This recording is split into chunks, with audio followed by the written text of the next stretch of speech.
Behind every farm, winemaker, bottle, and grape lies an untold story. This is Behind the Bottle, a podcast by Cape Classics, a South African and French wine importer founded in 1992. We are committed to discovering and sharing these tales.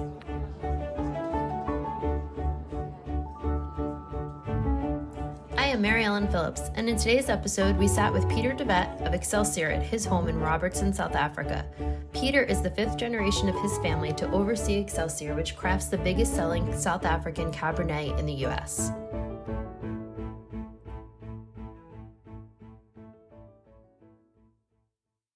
We're recording from Excelsior in Robertson, South Africa this morning, and I'm super excited to be here. Thanks for getting up early to chat with me today, Peter.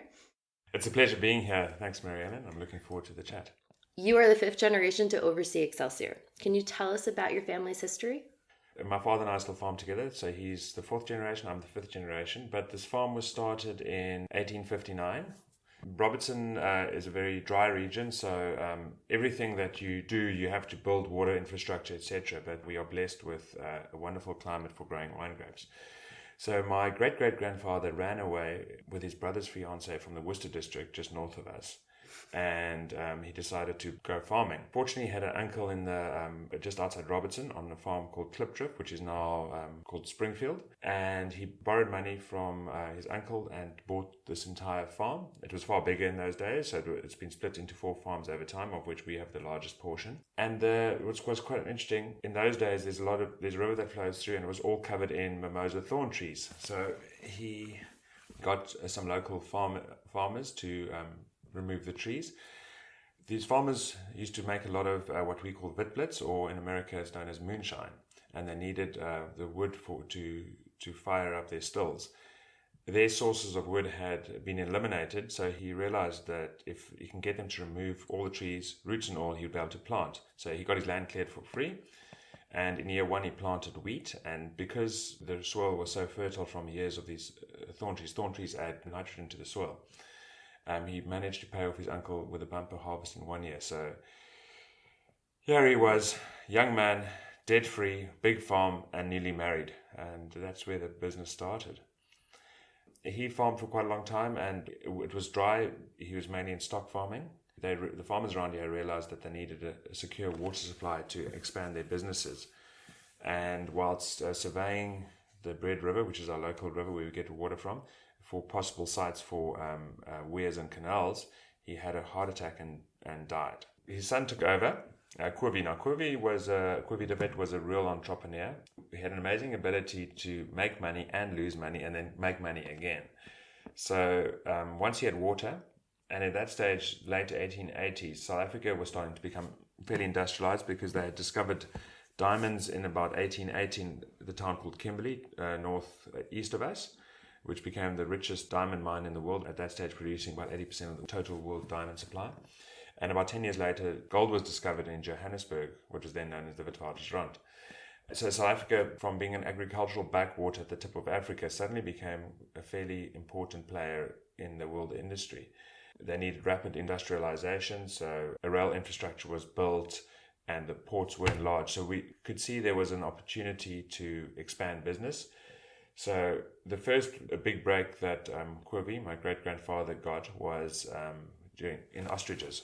Ostriches were farmed for fashion, for their feathers, mainly for hats, not like boas today. And there's a town called Oudtshoorn, about 200 kilometers east of us, which was the real hub of the industry. Land prices rose dramatically in Oudtshoorn, so they looked at new areas to develop, and Robertson being one of them. So Quivy got involved in ostriches, and he made a lot of money. To give you an idea how much money was involved, at the height of the market in about 1900, one feather fetched £6 on the market, and for £6 you could actually get a ticket on a cruise liner from Cape Town Harbour to Southampton, UK, so equivalent to a one-way airplane ticket today. Each bird had 2 feathers, which clipped it and grew back by the next year. It was an artificial market. People were speculating, not unlike the sort of tulip bulb bubble in the Netherlands, and probably a little bit like Bitcoin a few years ago. So the industry collapsed in 1914, which is the year we started building the big manor house. and it collapsed for two reasons. The Great War, First World War I, had started, so obviously priorities had shifted. But also by that stage, the industry was wobbly due to the Model T Ford being so popular. Women needed more streamlined hats. So taste shifted and the industry completely collapsed. So whilst building the house, he started running out of money. He fortunately managed to finish off the house, but he almost bankrupted himself with the building of the house. So it was always a millstone around his neck. Post World War One, he got involved in horses. First, he was breeding horses and boarding for outside people, and later he actually started owning his own race horses. And that got him back on his feet. Then the Great Depression came along, which affected the entire globe because our region had always been very export orientated. Everything we do, wine, fruit, and those kind of things. And then post World War II, after Europe got devastated, orchards and vineyards were out of production, and they also didn't have labor. And South Africa, the western part of South Africa, did very well again because there was a huge demand for what we could supply. So basically, he went from ostrich boom to a slump during the war years to post-war doing exceptionally well, Great Depression slump, and then post-World War II boom in the business. Throughout the time, we made wine, mainly fortified wines, because unlike today, people drank more fortified sweet wines. Dry wines were not that popular. And that was generally across the globe. And we exported quite a bit even in those days to places like Canada and Scandinavia. So when my grandfather took over, he exported, but he was unlucky in that from about the early 1960s, sanctions in South Africa started. Unlike fruit, which is a lot of fruit was still exported from South Africa throughout the sanction period, because fruit doesn't always carry, in those days, didn't carry a country of origin. Wine has always carried a country of origin. So even before there were official sanctions, people preferred not to buy wines from South Africa as a political stance. So it really curtailed our business. My grandfather unfortunately died fairly young of a heart attack, and his wife took over, and she was a massively successful farmer. She's a very competent woman. She farmed on her own for about 10 years until her sons took over. And she got really into horses. She expanded our cellar. And in fact, I came across an article recently in what we call Farmers Weekly magazine of a flashback where it sort of profiles her farming days. And how cool is that? It was very cool to read.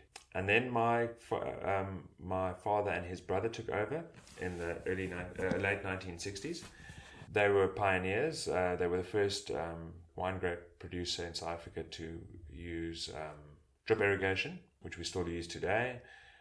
They built a modern winery in 1981, once with cold fermentation, all the sort of things that we take for granted today. They were quite revolutionary back in the 1980s.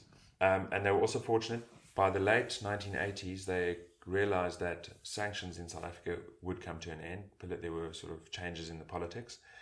And they started looking around what had changed in the world of wine since they could last export it. People were no longer drinking sweet wines, they're drinking dry wines. Mm-hmm. And more importantly, they're also drinking red wines. So in 1988, we planted our first Cabernet Sauvignon vineyard, and in 1992, they found their first export markets. Netherlands were the first, and I think it was about 1994. They linked up with the current owner of Cape Classics, Andre Scherer, and his brother, who's in business with him. And they started exporting first under the Indaba label and then later under the Excelsior label to the US. So it's grown from there. We've still got a lot of Cabernet is still our mainstay of our production. It's about half our plantings, and the US is our number one market.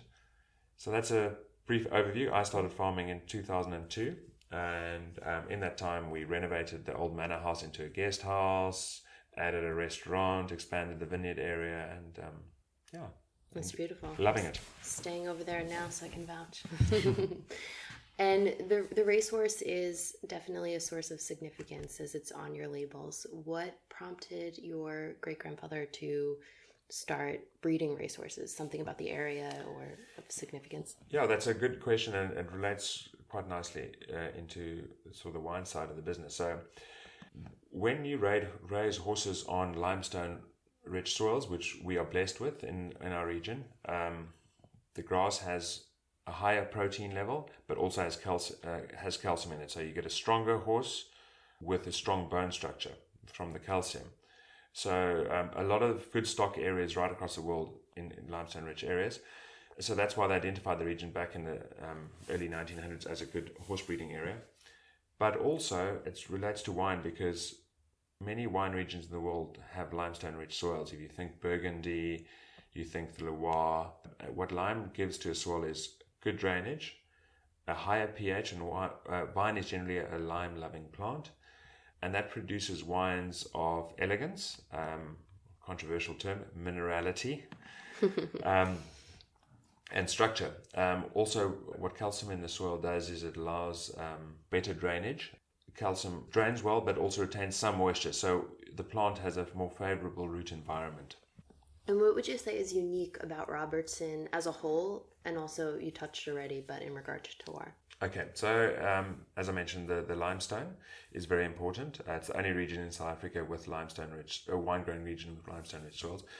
But I mentioned earlier, we're a very dry area. It's a semi-desert. We only get about 275 millimeters rain a year, or roughly 11 inches. And so we have to irrigate, but that enables us to manipulate how much water the plant needs. It's not dissimilar to some parts of where they grow grapes in Washington State, where they have to irrigate, but you can aim for small berries, good concentration of flavors. But being a dry area, we don't get much rain, so we don't have to spray much. We're not organic, but in most years we actually follow an organic spray practice. So that's really beneficial. It enables us to get nice consistency of vintages. We don't have huge vintage variations, which is nice to have. In previous episodes, we've spoken about South Africa's efforts in regards to sustainability. And I just think that's such an important topic, as I think few people really realize that South Africa is arguably the greenest wine region on earth. So could you expand a little bit on the sustainable practices that you employ? Okay, so South Africa, probably from about 2005, we identified that sustainability is very important. So many farms have always been sustainable, but it's never really been communicated. So the IPW system came into place, which means integrated production of wine. So it measures all your sort of inputs and outputs at a winery level, from vineyard through to the cellar. So it regulates what kind of chemicals you can use, how much of that, what you do with your waste in the cellar, etc., etc. So to get a sustainable approach, it's not organic, but organics isn't always the answer to everything.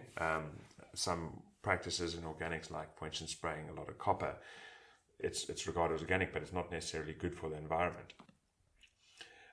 So what we do at Excelsior, I mentioned our spray program is generally with organic products as far as possible, and we use energy very wisely. We, for instance, irrigate outside of peak times, so in the middle of the night when South Africa has an oversupply of electricity, although even at load shedding right now, what Americans call rolling blackouts. Load shedding is the deliberate shutdown of electric power in a part or parts of a power distribution system, generally to prevent the failure of the entire system when the demand strains the capacity of the system. South Africa has been amidst an energy crisis and consequently was experiencing daily shutdowns in different regions at the time of my visit. We don't really have an excess supply of electricity. And obviously we irrigate with as little water as possible. So generally we use about half the water that a lot of my neighboring farms would use per hectare. Yeah, and I mean, we could take it further. All the lighting on the farm is LED lighting as opposed to the traditional bulbs. So we can get by with a lot less energy. I believe in the idea that I have to leave the land in a better shape than I received it. So there are no quick fixes, but we have a program where we try and encourage get as much organic material back into the soil. So about 10 years ago, we did soil analysis where our topsoil was sitting at sort of 0.5% carbon. Most of our soils these days are above 1%. I've got some vineyards that are above 5%, which is phenomenal. And that you do through encouraging cover crops, manipulating weeds that you get the good weeds as opposed to the bad ones that add a lot more carbon to your topsoil. It helps with water retention, soil health, all those kind of things. So I think it's very important. Definitely. What varietals do you focus on? Yeah, so I mentioned earlier Cabernet Sauvignon is our main variety. And then we've also got Syrah. We're a smaller variety on the farm. It does very well. We get a lovely like red fruit, peppery elegance to it, more like a Rhone wine as opposed to the Australian style. And then Chardonnay is very important to us. It grows well on these limestone soils. We get that sort of bright citrusy freshness, minerality in the wine, great elegance. And then we grow a bit of Sauvignon as well. It's a warmer region, so Sauvignon is a little bit more of a challenge, but with good viticultural practices and looking at your picking dates, you can produce consistent Sauvignon in our region. Yeah, the Sauvignon's been beautiful past couple of vintages. Yeah, we've had a good run of vintages since 2017. We've had very good quality vintages, and it's nice to see.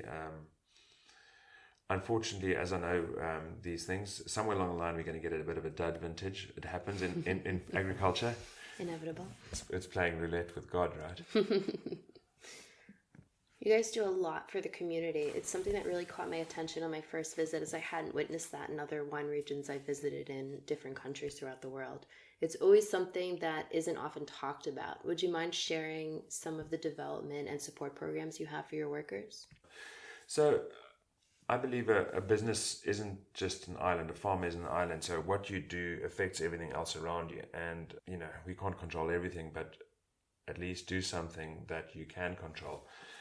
South Africa obviously has a bad history with apartheid and human rights, and the legacy of that is all too apparent in our everyday lives. So we've taken the approach of, well, let's try and fix what we can.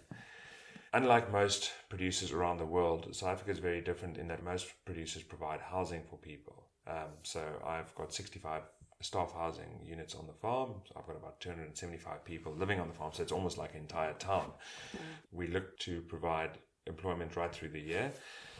So what we did in the late 80s, we actually started planting citrus as well, because that dovetails nicely with the wine industry. With wine grapes, there's not work in the vineyards all through the year, as well as other fruits. So with having a combination of a bit of citrus and wine grapes, we are able to employ people on a permanent basis as opposed to seasonal. Now, South Africa is a country with about 40% unemployment. And also you've got, of those employed, a lot of people are seasonally employed in agriculture. And, people work for 4 or 5 months of the year and then sit at home. And it's very difficult to make ends meet. We take the approach, well, I'd rather employ people right through the year. We hand harvest everything for a winery outside, which is very unusual. A lot of wineries in South Africa of our size actually use machine harvesting, so you don't use labor. So I think that's important. In our small way, we're reducing unemployment in our community. But then also there's softer sides. So I've mentioned we've got a lot of people on the farm, families, etc. So about 15 years ago, we started sponsoring an extra teacher in the local school to try and get the real stars up to a higher level. We introduced supervised aftercare. So after the school, the kids come home. There are teachers there which help them with their homework, run programs. We also started a creche facility on the farm about 10 years ago. We've got 20 kids enrolled at the moment, so that's preschool. And it's up to standard of any creche that I send my kids to, and it's proper programs. It's a nice, safe, clean environment for the kids to hopefully get a better start in life. I mean, we do know early childhood education is probably the most important part of your education, and unfortunately in South Africa there are not that many facilities. So we started that, and the kids are getting a far better grounding than what they previously had. We also started 3 years ago a citrus project. So in South Africa we call them empowerment projects, basically to get non-white stakeholders in the economy. So that's the ultimate aim. It's on 21 hectares of land that was never been planted. I went into a joint venture with my own employees where we set up a company. They're owners of this company. I lend lent this company money to start farming. So 21 hectares of citrus, and we've got lemons and mandarins as well as grapefruit planted. So the first crop will be in 2021, and it's been quite a fun exercise. And what made you choose citrus? Excelsior started planting citrus in the late 80s. Our region, from a climatic perspective, is fantastic for mandarin varieties because we get cool nights. We're at the cooler end of the spectrum when it comes to growing citrus, but with cool nights, the fruit gets high sugars whilst retaining good acidity. And with the cool nights we get in autumn, the citrus gets fantastic color. So as an opposite, if you grow citrus in the tropics, anybody who's ever been to the tropics and bought citrus in local markets like oranges, you'll notice that they aren't orange, they're actually green on the outside. You need colder weather to be able to get the color in the fruit. So we started planting in the late 80s. It does exceptionally well in our area. We get good pricing, fantastic quality. It hasn't always, like a lot of fruit crops, you go through years where you do well, but you also go through years where you do not do well at all. In the 90s, it was a very lucrative industry. And then right through the 2000s, we made, I don't think one year we actually turned a profit. We kept on justifying having citrus that provided our labor with work in the early part of winter. It was quite funny. About 2009, I was having a conversation with my father, and I'd done the sums, and I said, well, isn't it cheaper to just give people a 6-week paid holiday than farming citrus? And fortunately, the market turned again, and we've had 10 good years again. But if you look at the numbers, we're probably in for 10 bad years again. So we'll sit it out and keep trying to justify it.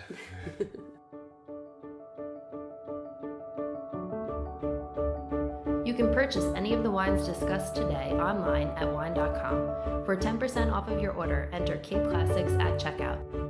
For more information on Cape Classics wines, please visit capeclassics.com and follow us on Facebook, Twitter, and Instagram at Cape Classics Wines. Thank you for listening, and please tune in next time. Until then, cheers!